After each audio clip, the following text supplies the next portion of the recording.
This deck profile is going to be different from what you usually find online, because this is something spicy that I've been trying out. And I'm going to show you right now the full deck. So we will start with 1 Silva, 1 Ceruli, the hand loop stuff, 2 Graphas, 2 is more than enough, 3 Snows, the standard with 3 RBs and 3 Gentas, just the standard line. Those will be all the Dark World monsters that we will be using. After that, for the danger ranging, I'm only using 7 to minimize the gamble factor. So it's gonna be 2 Mothman, 2 Nessies, and 2 Bigfoot with 1 Chupacabra. I will explain the ratios as we go on. After this, I'm gonna be using 3 Lava Golems, because this card is just too good going second. It's that OP. I'm gonna use only 1 Archives for this build, 1 Accession, 1 Card Destruction, and 3 Trade-ins. Once again, I will explain why, but basically we have a lot of level 8s. And we want to draw, and the reason we want to draw I will show you later on, just wait a bit. 3 gates, the standard, and now we're going to the spicy stuff. So 1 triple tactics talent with 1 called buy and 2 crossout designators. This is something I've been testing in my locals, people using a lot of hand traps, mostly maining draws, and I just had enough of it. These 4 cards help you a lot, and the targets for the crossout is of course draw. We're gonna be using 2 in case we draw 1 of them, and going second we can already have plays of stopping our opponents with 2 Ash Blossoms, which is also a card that we don't want to get in our hand, but sometimes with crossout it helps you a lot, like with the trade-in. So basically we try to minimize the danger engine for us to be able to draw and force them to use an Ash or a draw, so we can use one of these 4 spells for us to play afterwards. Because with triple tactics, if they draw us, we can look at their hand. That's a huge advantage for us to be able to see what they're playing, for us to know if we can survive. With the crossouts, I had multiple occasions. I will show you a few tips and tricks that you can use from the side deck for you to have, like siding in a shifter. I had an opponent who used shifter on me in game 1, and in game 2 I side decked the shifter into my deck, and I pulled a crossout with a trade-in. I'm not sure, it's been a while, a few days, but I have all the notes, I can check out later. But basically I do remember he used a shifter, and I sided in the shifter, and I used my crossout designator, and there was no more shifter, and I could simply go and play. Like, this card saved me a lot. And the simple reason for that is because, well, we have 3 called buys if we play it like this, and we have hand traps to play to stop our opponent from doing crazy stuff in their turn, in our turn. Ash Blossom can be used in your turn as well. So it's a tech that I tried of these 8 cards, and believe me, this works. I don't know why, but it works. It's a crazy thing I've found out. And of course the last cards are the corridors. I'm joking, I'm not using the third one, it's only 2. Don't use 3 corridors, it's too much, you're gonna break. 2 is more than enough. As I said, if you have one of these with a corridor, you can simply ask them to use it. Like if they have a draw or an Ash, you use this, basically bait them. Because if you had dangers, you would be gambling, and since these are all quick spells, you cannot set those cards, right? So because you cannot set the cards, you're gonna be in a bad position if a danger discards it. But if you're having an opening of Dark Corridor, Genta, or any other like a trade-in which can bait out the droll or the ash, you can simply be able to play these cards, even though usually you don't run hand traps and you don't run quick spells like these because they get discarded. But in this build, you are capable of doing that. Hence the reason of me running these decks, because trade-ins basically force the opponent. If you open card destruction, you just go for card destruction. I had a game where my opponent had a droll in his hand, and I just went card destruction and basically forced him to discard the droll. And after that, I drew one of my crossouts. So even if he had another droll, I already drew an out. And this is a 42 card deck, simply for me not to brick, as I say. I'd rather draw some of these cards, I'd rather keep some of these cards in the deck.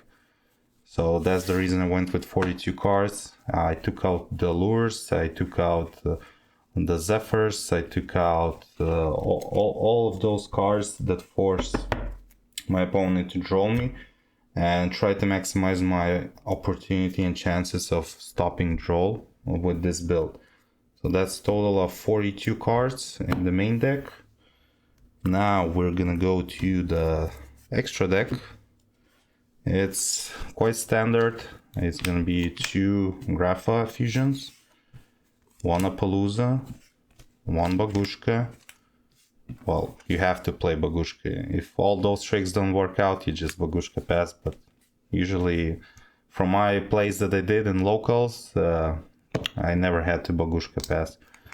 My cracker is just 1 Nightmare Cerberus, 1 Unicorn, and 1 Griffin. And the reason I started to play Griffin is because sometimes you're gonna get locked into my cracker, and you still wanna end at a good board. So most likely you're gonna summon a Fusion Grapha. It's gonna be something like this. Fusion Grapha here, Nightmare here. And this is like the best end board you can do under my cracker if you have no place. And this is more than enough for most decks, because special summons are basically stopped. Well, not stopped, but like they cannot activate the effects. So if they Fenrir, if they whatever, they cannot activate. And my cracker can protect it. So if something tries to destroy this, it can protect it. This can protect it. It's quite a strong board you can make with these. So those will be the Nightmare and Fiend packages. We're playing 1 Akashic and 1 Security Dragon for the hand loop. To be able to do those combos, just 1 Synergies to fix our hand. Especially in a build like this, sometimes like if you already used a cross out, if you used a Dark Corridor, you start like you go first and you have lava golems and you already used all trade-ins. This can fix your hand, make it better. Also gives you a special summon from your hand. One of our end board goals, Zombiestein. If you don't know, Zombiestein can stop Dark Ruler No More if you have a set spell which you can activate and use Zombiestein as Chainlink 3. You can stop the Dark Ruler No More. Also, I'm siding Dark Ruler No More, so even if you don't summon this, but you usually do, it's quite easy, you can cross out into Dark Ruler No More. 1 Dogaris, the extender, 1 Giant King Coach, Giant Trainer. Basically, if you resolve this, you win. And 1 Zeus, in case, like I said, triple tactics, you just take their Arise Heart. If they let you, of course, they could simply banish their own Arise, but if they let you, you can make this with their Arise and just pop the whole field. Those will be all for the extra deck. Now the spicy stuff. In the side deck, 1 Cowboy, in case you go into long games, you will burn them. 2 Skill Drain, 2 is more than enough. Like you could use more than 2, you could use 3 of those, but from my experience, you don't want to run 3 Skill Drains, especially going first. Like usually you draw at least 1 of these if you're starting to do stuff. And when I tried to play 3, like 3 or 2 months ago in regionals, I had a situation where I drew all 3 of these, and It's not good. 2 is more than enough. It's basically going first option that you can use. And this is a skill drain going second option that you put in against like sprites and any other monster based field decks. So going first, going second options. 2 cyclones in case they anti-spell fragments or in case you're playing against a runic deck.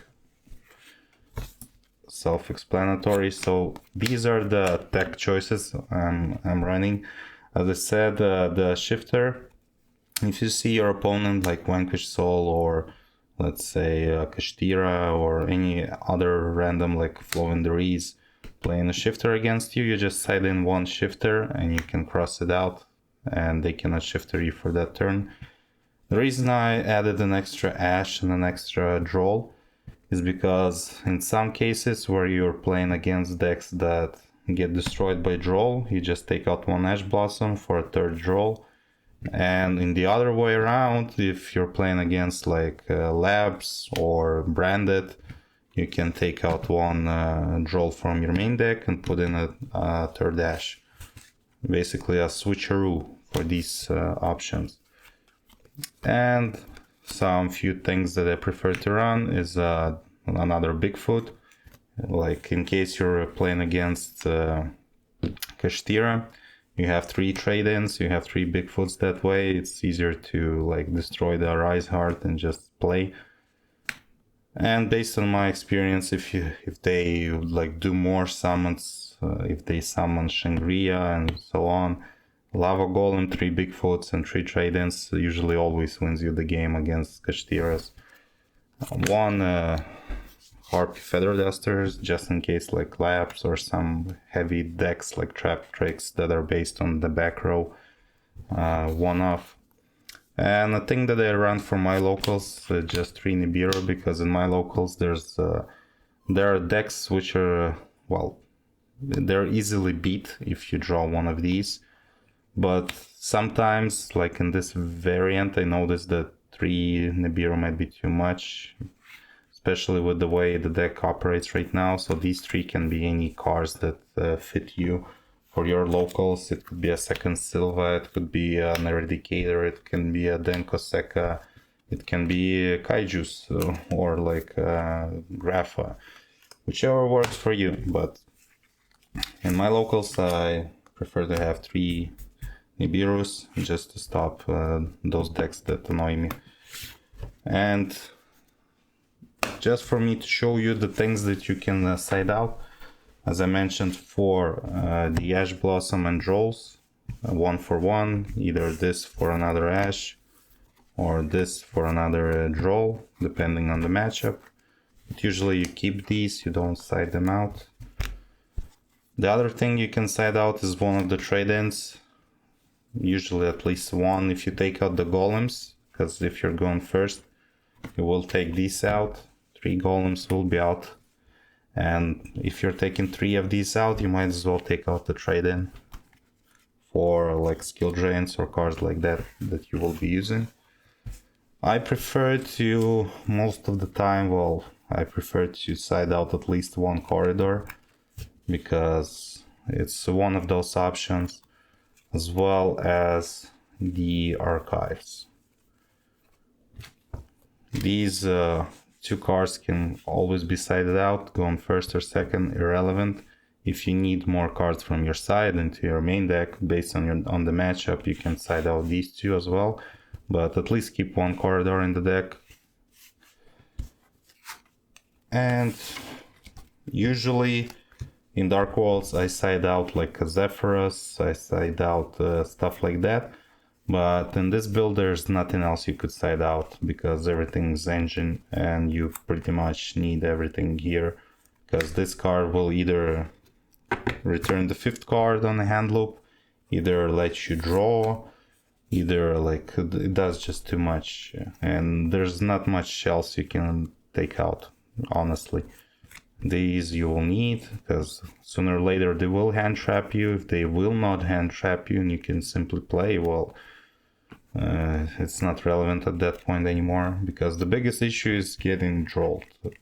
If you can avoid getting drolled, you can win the game, irrelevant of the way things will be playing out, because if you are nitpicking, if you're using the correct sequencing, most likely you will be able to play with a Dark World deck. So if you have any extra questions or there are things you want to know, leave a comment below. I'll answer as soon as possible, and don't forget to subscribe.